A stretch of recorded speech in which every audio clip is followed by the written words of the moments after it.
Assalamualaikum warahmatullahi wabarakatuh. Perkenalkan, nama saya Ulia Aziza, NPM 194100017. Di sini saya akan menerangkan KD yaitu 3.19 menganalisis isi dan kebahasaan drama yang dibaca atau ditonton.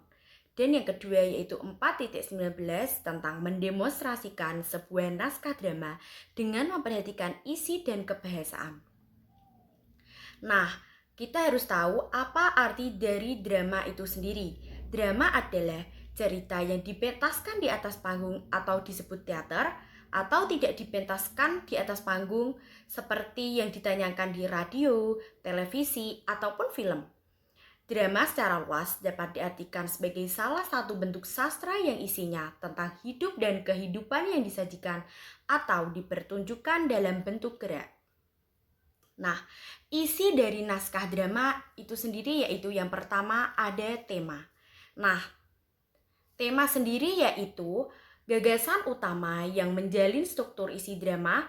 Tema dalam drama menyangkut segala persoalan, baik itu berupa masalah kemanusiaan, kekuasaan, kasih sayang, kecemburuan, dan sebagainya.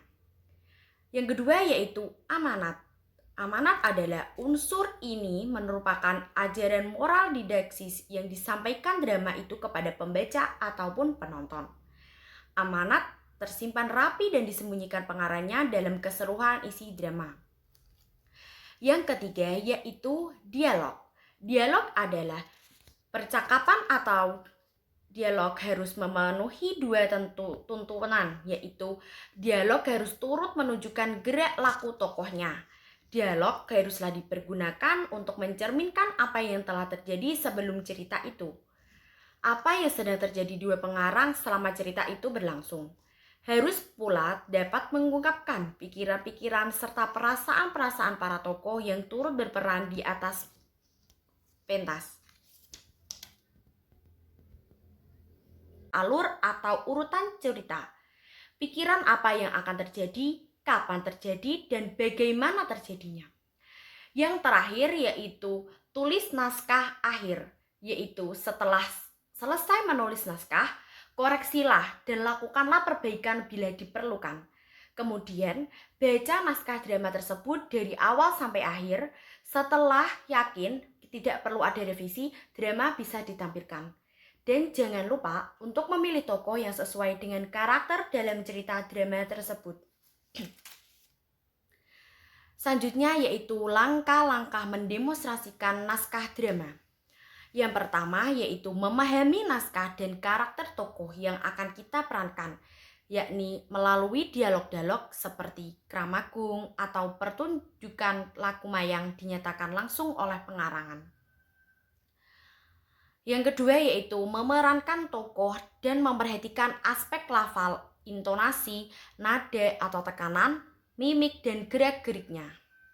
Yang pertama yaitu aspek lafal.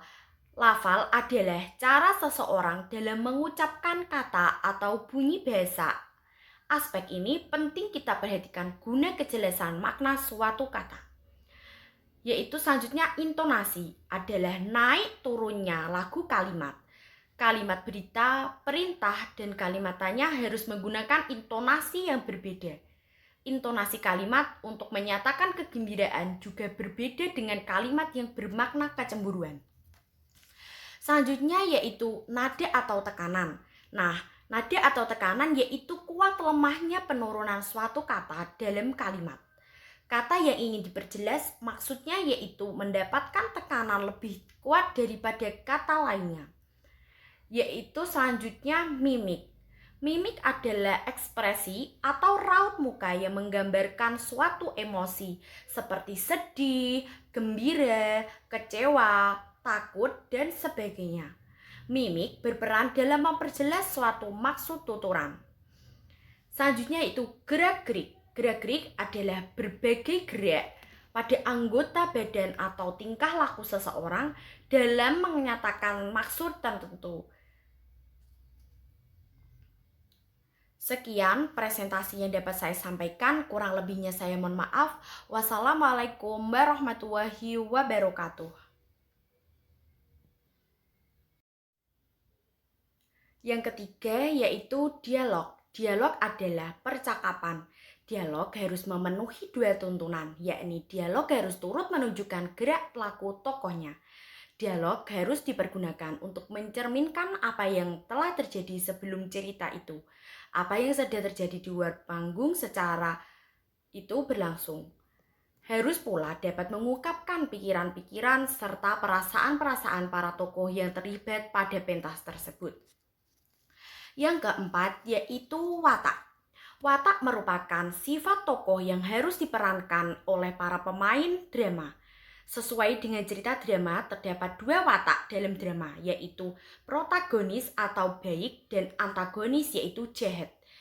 Yang kelima yaitu alur. Alur yaitu jalur cerita yang akan dimainkan oleh para pemain dari awal hingga akhir cerita. Yang keenam yaitu latar, merupakan tempat, waktu, suasana yang diceritakan dalam sebuah drama tersebut. Yang terakhir yaitu bahasa yang digunakan. Kebiasaan dalam drama yaitu 1. Banyak menggunakan kata yang menyatakan urutan waktu atau konjungsi kronologis. Yang kedua yaitu banyak menggunakan kata kerja yang menggambarkan suatu peristiwa yang terjadi. Yang ketiga yaitu banyak menggunakan kata kerja yang menyatakan suatu yang dipikirkan atau dirasakan oleh tokoh. Yang keempat yaitu menggunakan kata-kata sifat yaitu descriptive language untuk menggambarkan tokoh, tempat, dan suasana. Selanjutnya yaitu teknik merancang naskah drama. Yang pertama yaitu pemilihan topik. Pemilihan topik, amatilah apa yang sering terjadi di sekitar Anda. Kita bisa menjadi inspirasi untuk menentukan topik dari drama yang akan kita tampilkan.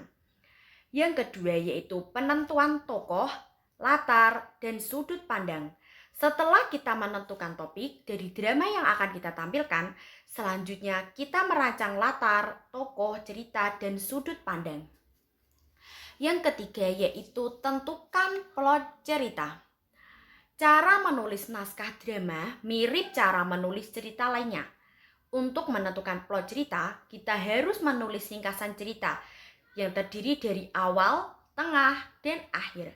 Kemudian, kita harus mengidentifikasikan unsur drama yang kita tulis, seperti contoh tema. Kebaikan dibalas dengan kejahatan. Tokohnya yaitu ada Budi sebagai tokoh utama. Bapak Budi sedang sakit dan pemilik tas yang dicopet. Selanjutnya itu latar, yaitu seperti pasar kecamatan. Lalu sudut pandang, seperti cerita sudut pandang orang ketiga yaitu Bu Sastro. Yang keempat yaitu membuat rancangan tulisan awal, yaitu setelah semua langkah di atas selesai, kemudian kita harus membuat